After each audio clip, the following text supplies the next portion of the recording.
IPS officers ఉన్నారు, జిల్లా జడ్జిలుగా select అయిన వాళ్ళు ఉన్నారు, డిఎస్పీలుగా సెలెక్ట్ అయిన వాళ్ళు ఉన్నారు, ఇండియన్ ఇంజనీరింగ్ సర్వీసెస్ సెలెక్ట్ అయిన వాళ్ళు ఉన్నారు, గ్రూప్ 1 సెలెక్ట్ అయిన వాళ్ళు చాలా మంది మన ఆదరణ పట్టణంలో చదువుకొని, అంటే ఇక్కడ ఉండే ప్రభుత్వ స్కూళ్ళలో చదువుకొని ఇక్కడ ఉండే సదుపాయం అంటే మనంతా మన కాలేజ్ ఎట్లుంటుందంటే సిటీలలో చదవాలి, కార్పొరేట్ స్కూళ్ళలో చదవాలి, అటువంటి వాళ్ళకి అవకాశాలు ఎక్కువ వస్తాయి, వాళ్ళైతే సాధించగలనే అభిప్రాయం ఉంటుంది.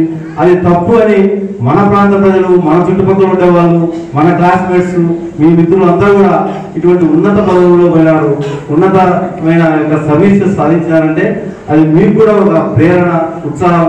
మీరు కూడా అనుకుంటే చేస్తుంది. నాకు అప్పుడు ఒక 18,000 రూపీస్ అది వచ్చింది. That was big amount for me and 5 months మా మదర్, మా ఫాదర్. నేను సివిల్స్ రాద్దాం అనుకుంటున్నా అంటే మా నాన్న ఒక 4 చూపించాడు. ఆయన మెయిన్స్ ఫెయిల్, ఆయన ప్రిలిమ్స్ ఫెయిల్, ఆయన అసలు రాలేదు, నీకు వచ్చిన 60%కి 70% నువ్వెక్కడ సివిల్ సర్వీస్ సెలెక్ట్ అయిపోవాలి ఉన్నాడు మా నాన్న. మా నాన్న వద్దన్నాడు. అలా నేను అయితే ఆయన ఆనందపడ్డాను కాదు, నేను వాళ్ళ క్వశ్చన్ చేసి వెళ్ళి సక్సెస్ అయ్యాను. నేను పొజిషన్లో ఉన్నాను కాబట్టి మాట్లాడుతున్నాను అనుకోవడానికి. మీరు కూడా అలాగే ఉండాలి. ఈ స్టేటస్ క్వశ్చన్ మీరు బిలీవ్ చేస్తే మనం సక్సెస్ కావు. ఎందుకు చచ్చిపోయారు వాళ్ళు, ఎందుకు చనిపోతున్నారు పిల్లలు, వాళ్ళకి వచ్చిన సమస్య ఏంటి? మార్కులే కదా. మార్కులు లేదా ఒక వయసు వచ్చేసాక అమ్మాయికి పెళ్లి జరగాలి, పెళ్లి ఖచ్చితంగా చేసేయాలి. నలుగురు అడుగుతుంటారు, 25 ఏళ్ళ పిల్ల అందరూ పెళ్లి చేశారు, అమ్మాయి పెళ్లి చేయలేదు. అరే నా ఇష్టం, నా కూతురు చేస్తే లేకపోతే నువ్వు ఎవరు రా, నీకు అంతగా ఇష్టం ఉంటే తలా ఇంత డబ్బులేసి చేసుకుంటుంది. నీకు సాయం చేసే గుణం లేనప్పుడు క్వశ్చన్ చేసే అధికారం నీకు రాదని నేను అనుకుంటున్నాను. 24 ఏళ్ళకి అమ్మాయిలకి ఇప్పుడు సార్ కూడా చెప్పారు, అమలు సభలు అయిపోయింది అని. నాకు తెలిసి అమ్మాయిలు చాలా మందికి వెళ్ళారు, అబ్బాయిలు అన్ఎంప్లాయిడ్గా ఉన్నారు Hyderabad. Okay, women have started dominating, they are dominating, they will dominate. आज पहले ज़माने में ऐसे होता था कि जब तक कि आपके पास रेज्यूमे नहीं होती थी आप कोई इंटरव्यू में जा नहीं सकते थे, आपसे कोई बात नहीं करता था। वक्त इतना बदल गया है कि आपको आज रेज्यूमे जाने के बाद आपको एक नज़र दौड़ाता नहीं है, बस पहले आपको देखता है what is the substance in you, आप में क्या मटीरियल है, how intellectual you are now. मैं आपको बोलता हूँ कि first love should be to your mother tongue. आपकी मदर टंग के पहली लव जरूर होना चाहिए, but don't forget you should need also a language which is universally accepted, at least if not nationally. We are proud of Telugu, we are proud of Urdu, we are proud of every language that we speak in language.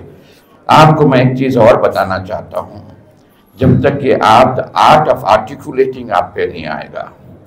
मैं आपको बता दूँ दुनिया में सबसे बड़ी currency, I just take 1 more minute, दुनिया में सबसे बड़ी करेंसी कौन सी है? आप बोलोगे डॉलर है, यूरो है, ये आज नहीं है, वक्त बदल गया है।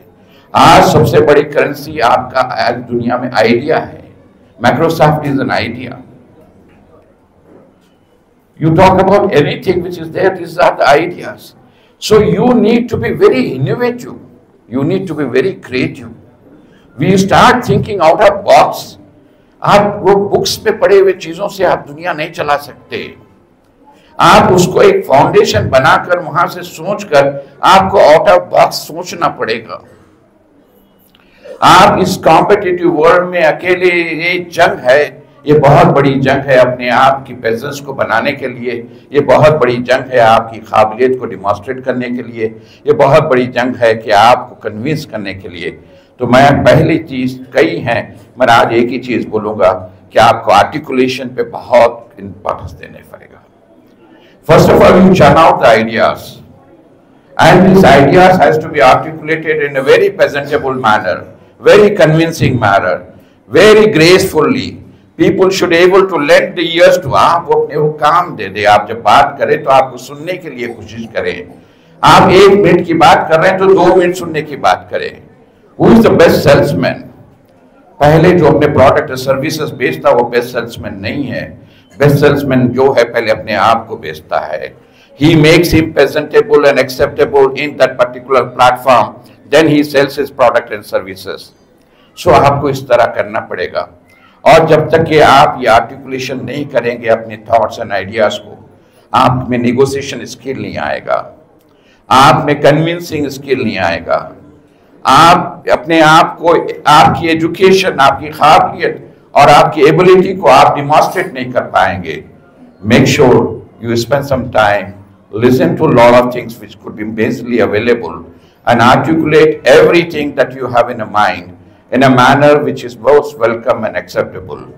I think I'll leave it here at this point of time, and I can't just think in my life